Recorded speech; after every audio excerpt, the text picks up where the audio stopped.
Prince, Diddy, and the shocking trial that may shake the industry to its core. As shocking as the headlines have been surrounding seeing Diddy Combs and the lawsuits filed against him, nothing could have prepared the public for the twist that's now emerging. Prince's name is being whispered among the list of potential key figures tied to this explosive case. Yes, that Prince, the iconic, enigmatic, fiercely private musical genius who passed away in 2016 under mysterious circumstances.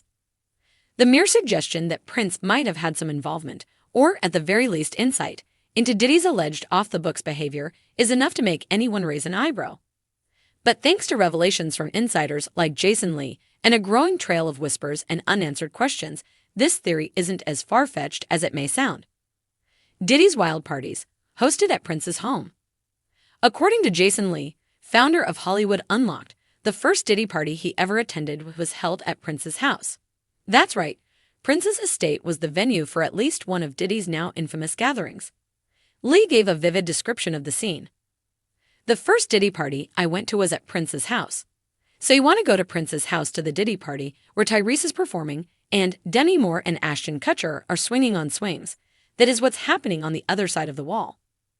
Lee pointed out a unique rule that stood out during the event. Diddy didn't allow guests to bring their own security. That's not only unusual, it's telling. Especially when you consider the possibility that security cameras may have been rolling, silently capturing everything. Prince, known for being meticulously private and always in control of his environment, may have had his own reasons for letting Diddy use his property while keeping his distance. He rarely attended the events himself, fueling speculation that he was monitoring everything from afar, or at least had plans in place to protect himself if anything ever came back to haunt him. What if Prince had tapes? It sounds like something straight out of a Hollywood thriller, but people are starting to ask, what if Prince had recordings of what happened during those parties?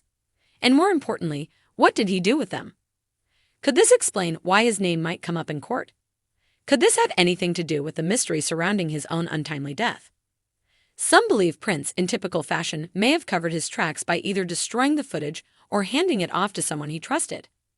Others wonder whether those tapes are still out there, possibly even in the hands of the prosecution or buried deep within a vault, waiting for the right moment to resurface. Prince's death, an accident or something more? Prince's death in April 2016 at the age of 57 stunned the world. The official cause was ruled as an accidental fentanyl overdose. He had reportedly taken counterfeit Vicodin laced with the powerful opioid.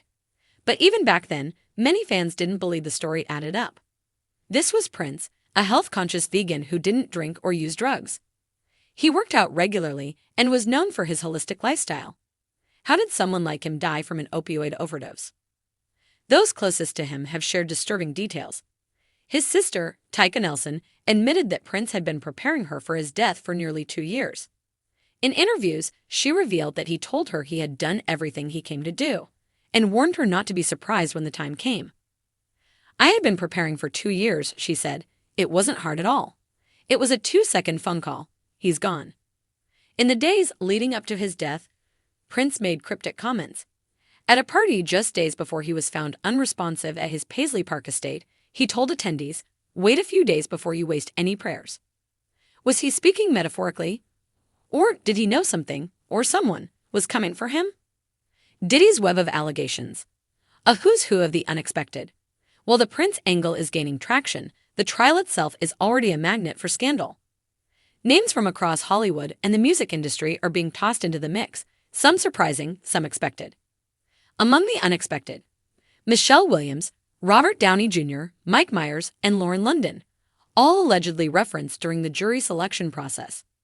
No one knows yet if they'll be called as witnesses, but their names being mentioned at all is raising eyebrows. As for the expected figures, Cassie sits at the center of the storm. Her lawsuit was the first to go public, and it details horrifying allegations against Diddy, ranging from abuse to forced participation in so-called freak-offs. Cassie's legal documents claim Diddy's staff, assistants, security, and employees at Bad Boy Entertainment knew what was happening but did nothing. Some allegedly even helped coordinate the logistics. According to Cassie, after one violent incident, Diddy's assistant and head of security saw her injuries and cried. Others were reportedly responsible for setting up hotel suites with baby oil and Astroglide in preparation for disturbing acts. More alleged co-conspirators and victims. Harve Pierre, a longtime associate of Diddy and former executive at Bad Boy Records, was also named in a lawsuit filed by a Jane Doe. She claimed Harve coerced her into flying from Detroit to New Jersey, where she was allegedly sexually assaulted by both Harve and Diddy. Young Miami, rumored to have been on Diddy's payroll and allegedly involved in substance transport, was also mentioned in legal documents. Meanwhile, producer Dallas Austin, a childhood friend of the late Kim Porter, Diddy's ex and mother of 3 of his children, is being looked at due to his close proximity to the family during key periods of tension and speculation. Lorian Gibson, a choreographer who worked with Diddy on making the band, previously filed a police complaint against him in 2007, claiming he threatened her with a chair on set. Aubrey O'Day and Dawn Richard, both former members of Danity Kane, have also spoken out. Aubrey accused Diddy of inappropriate advances and publicly supported Cassie. Dawn not only filed a lawsuit, but claimed she saw Diddy get physical with Cassie while high and detailed the abusive working conditions they endured while filming Making the Band. Cassie's past lovers pulled into the spotlight. Michael B. Jordan was also referenced, not as a participant in any wrongdoing, but due to a past flirtation with Cassie.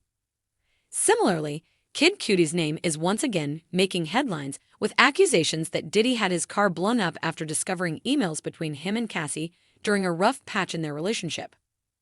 According to Cassie, after reconciling with Diddy in 2011, he found out about her fling with Kid Cudi and became enraged.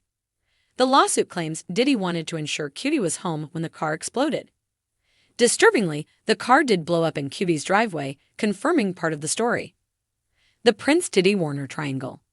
It's also worth noting that Prince was in direct opposition to many of the industry giants Diddy was connected to, most notably Warner Music Group. Prince famously battled Warner for years over control of his music. He even changed his name to a symbol in protest. By contrast, Diddy inked a lucrative joint venture with Warner, giving them a 50% stake in Bad Boy Records. Could Prince have viewed Diddy as an industry pawn? Could there have been deeper conflict behind closed doors? Some theorists believe Prince knew too much about Diddy's dealings with Warner and kept his distance deliberately. Others suggest he may have even had leverage, incriminating footage or inside knowledge that made him a target. Could this be the secret behind Prince's death? As wild as it sounds, people are beginning to wonder if Prince's untimely death was more than an accident. Given his history of battling the industry, exposing corrupt business practices, and refusing to play by the rules, it's not hard to believe someone may have wanted him silenced. He once famously said, "I had to search deep within my heart and spirit, and I wanted to make a change. I chose my spiritual well-being over fame."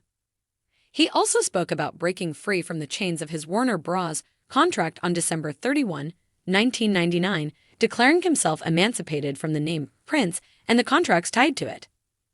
Diddy, meanwhile, was doubling down, strengthening ties with the same system Prince fought to escape. Final thoughts. What if?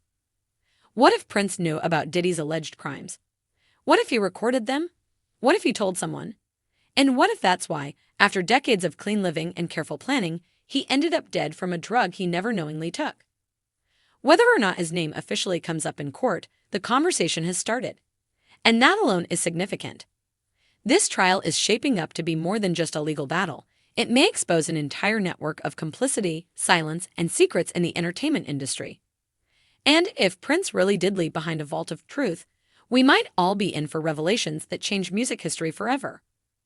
Let us know in the comments. Do you believe Prince had the receipts on Diddy? And could his knowledge have cost him his life?